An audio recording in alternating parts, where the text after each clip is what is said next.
Adrian Wojnarowski, who broke this news. Woj, can you share how all of this went down between Kevin Durant and the Nets?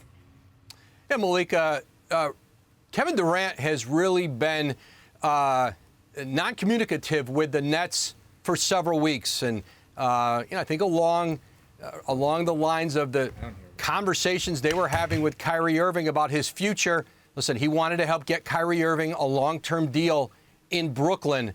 That didn't happen. And when Kyrie Irving couldn't find a sign-and trade in the marketplace, opted in to his deal, communication, I think, between Kyrie Irving and the organization and the non-communication from Kevin Durant continued. And so the Nets were preparing for the possibility of this day that Durant would do exactly what he did today.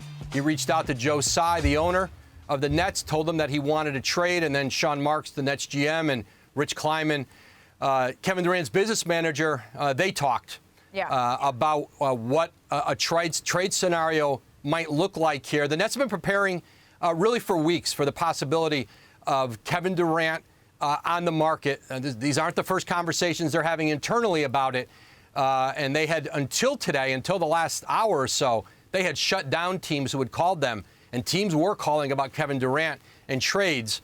But now, and I'm told, at least half the league had called since the news was reported. And I think you can expect, there's certainly going to be more calls. And I think for teams around the league, they're just trying to get a sense of what the cost would be. And I think Brooklyn's trying to figure out, and they'll start to get a sense of what might be available to them. But I think they believe they've got a trade asset in Kevin Durant at 34 years old, who is under contract for 4 years, that may garner them as big or bigger of a trade package as we've seen in the modern era. Yeah, unprecedented is the word that keeps coming to mind for me, Woj. What are you hearing about potential trade destinations for Durant?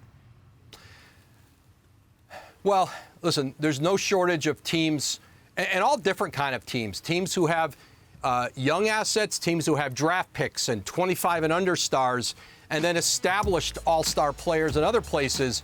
The Nets are going to have to really discern between among a lot of different kinds of packages. And I don't think right now they're narrowing it down to say this is going to be a deal that's going to be, let's say, young players and picks. It's going to be, I think the idea is to get all-star players, to get all the available picks from teams.